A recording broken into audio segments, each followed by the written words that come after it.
a gente vai mergulhar numa ideia que todo mundo sente, mas que, assim, raramente paramos para pensar de onde vem. A ideia de que nós merecemos umas férias. Mas isso é só um sentimento, um luxo moderno ou é algo mais profundo? Talvez até um direito.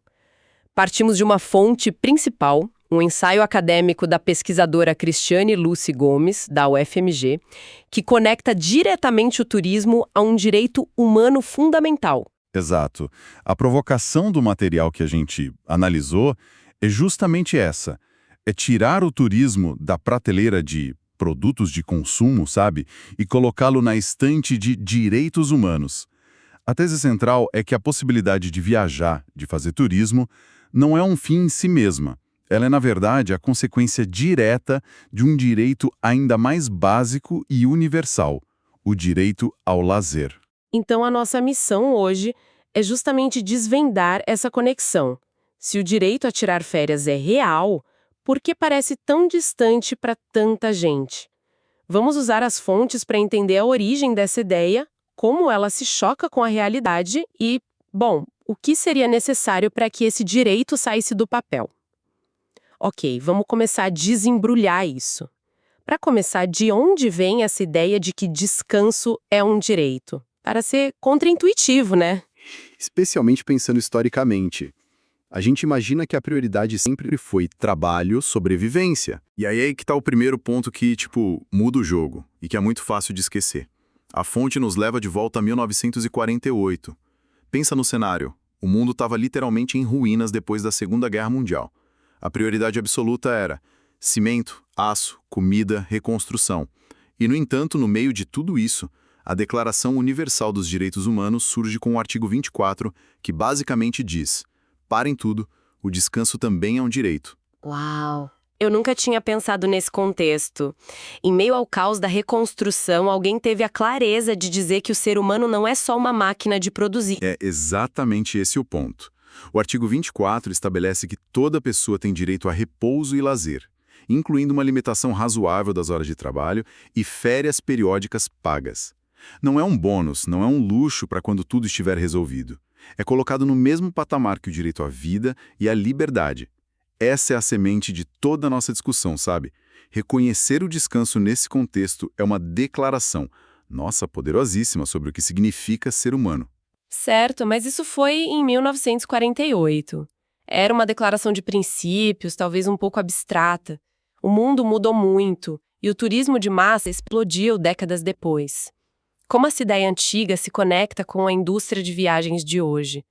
Um código de ética para o turismo, como o que a fonte cita, de 1999, não corre o risco de ser só um documento para inglês ver, uma forma de a indústria dar um tapinha nas próprias costas? Essa é a desconfiança natural, e é uma pergunta justa.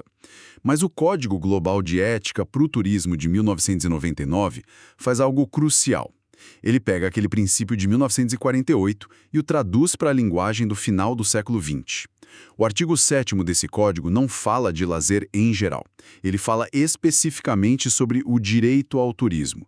E o mais importante é como ele descreve esse direito, como uma consequência do direito ao repouso e ao lazer. Ah, então ele não cria um direito novo do nada. Ele constrói uma ponte. Uma ponte direta e explícita.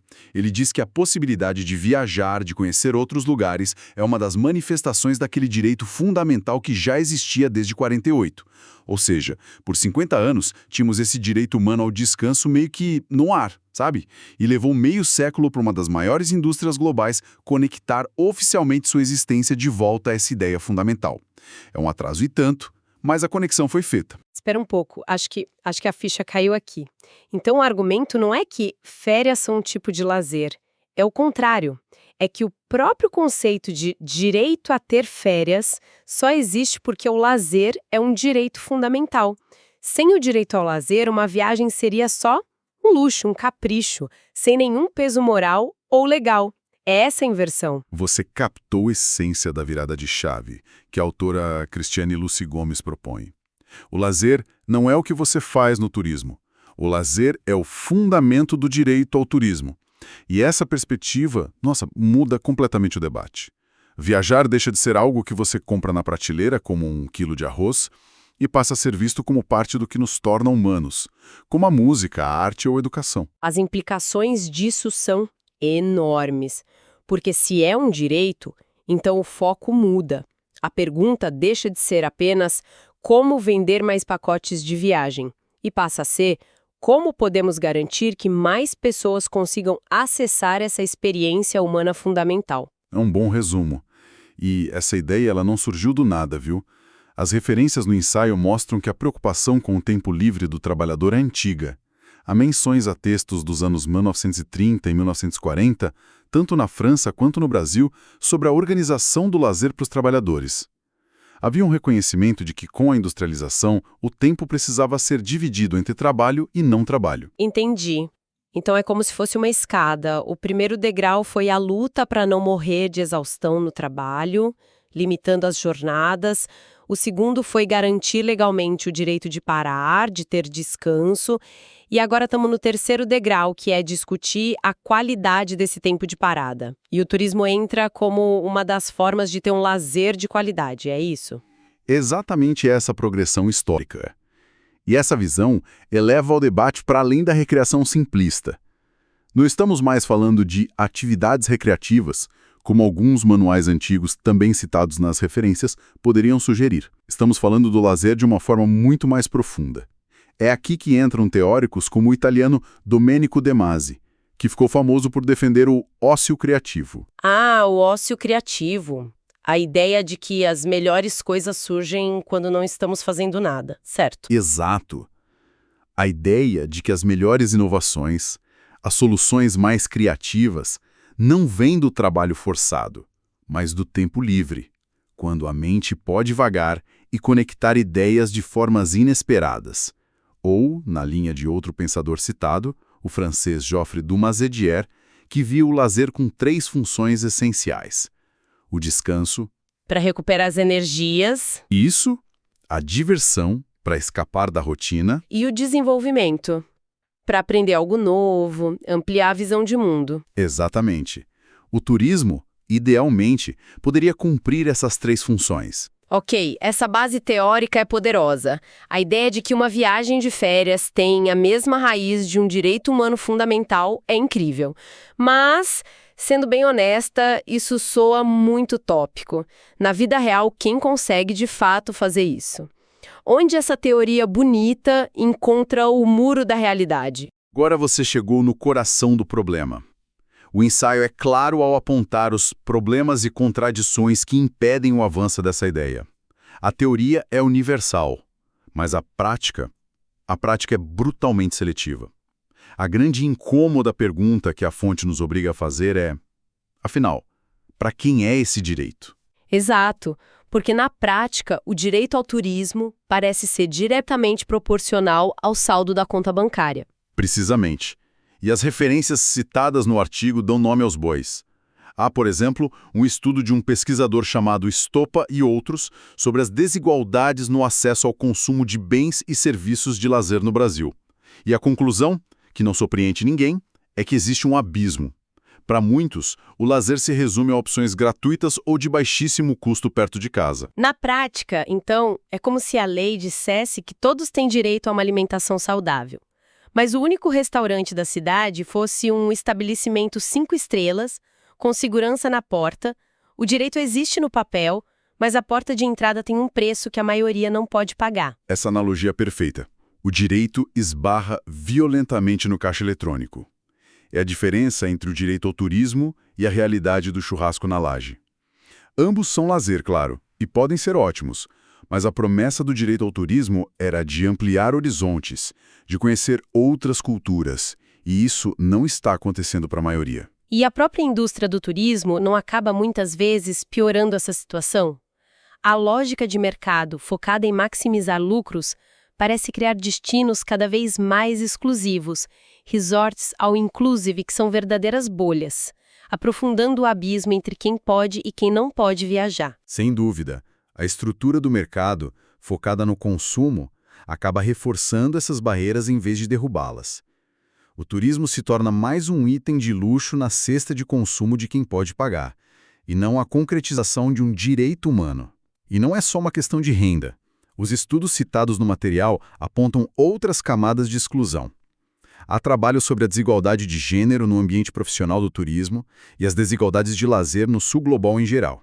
São múltiplas barreiras. O que nos leva à grande contradição que o ensaio da Gomes coloca na mesa. Temos um turismo para poucos, sendo justificado por um direito de todos. É a tensão central, e é por isso que o texto termina com um chamado para ampliar o entendimento do lazer na área do turismo. Não é um chamado para desistir da ideia, mas para torná-la mais honesta e mais complexa. O que isso significa na prática? Como se amplia esse entendimento? Não é só uma questão de baixar os preços, imagina. Não, vai muito além disso. Significa que pesquisadores, gestores públicos e o próprio mercado precisam parar de ver o turismo apenas como um negócio ou um conjunto de atividades. É preciso entender o lazer em sua complexidade. Lazer não é só não trabalhar. É um tempo essencial para o desenvolvimento pessoal, para o descanso genuíno, para a criatividade, para fortalecer laços com a família e amigos. É uma necessidade humana. Ou seja, menos foco no o que a pessoa está fazendo, se está num resort ou num parque aquático, e mais foco no porquê e no como ela está vivenciando aquele tempo. É sobre a qualidade da experiência e o que ela significa para o bem-estar daquela pessoa. Exatamente. É a diferença entre ver o turista como um consumidor a ser entretido e vê-lo como um ser humano exercendo o seu direito ao descanso, à descoberta e ao enriquecimento cultural. Lembra das 3 funções do lazer de Dumas Hédier que eu mencionei? Descanso, diversão e desenvolvimento. O turismo comercial muitas vezes foca 99% na diversão, no espetáculo, e esquece as outras 2 dimensões, que são igualmente vitais. A proposta é reequilibrar essa balança. E isso deve ter consequências diretas na formação de quem trabalha com turismo e no planejamento dos destinos, certo? Muda completamente a abordagem. Muda tudo. Os desafios futuros, como aponta o artigo, envolvem integrar essa visão mais humanista e crítica na formação dos profissionais. Não basta ensinar gestão hoteleira e marketing de destinos. É preciso ensinar a sociologia do lazer, antropologia do turismo, ética. É preciso fazer os futuros gestores se perguntarem como o turismo pode, de fato, ser uma ferramenta para concretizar o direito ao lazer para mais pessoas, e não apenas para uma elite.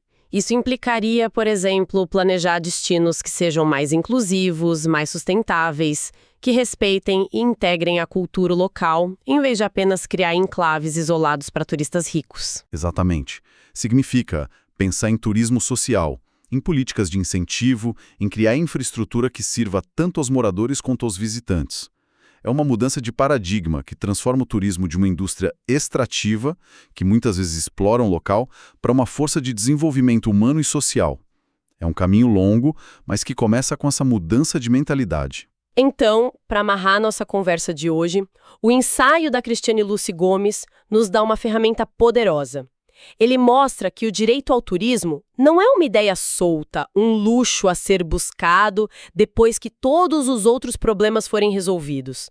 Ele tem um fundamento sólido no direito humano ao lazer, reconhecido internacionalmente há mais de 70 anos. Isso, mas ele também nos dá um banho de realidade mostrando que a distância entre esse direito idealizado no papel e a prática do dia a dia é enorme, marcada por desigualdades profundas. O grande desafio, portanto, não é só fazer a indústria crescer, mas repensá-la como um meio para a realização de uma necessidade humana fundamental. E isso exige uma mudança de mentalidade de todos, da academia ao governo e às empresas. Isso nos deixa com uma reflexão final. As referências do ensaio mencionam o conceito de tempo abstrato, um tempo que só tem valor se estiver sendo usado para produzir algo, para gerar lucro. Se o direito ao lazer, a um tempo inútil, do ponto de vista produtivo, é a base para o direito ao turismo, como podemos de fato vivenciar esse direito num mundo onde a tecnologia e a cultura do estar sempre online dissolvem cada vez mais as fronteiras entre o tempo de trabalho e o tempo de descanso? Talvez a primeira barreira a ser derrubada não seja financeira, mas a que está em nossas próprias mentes.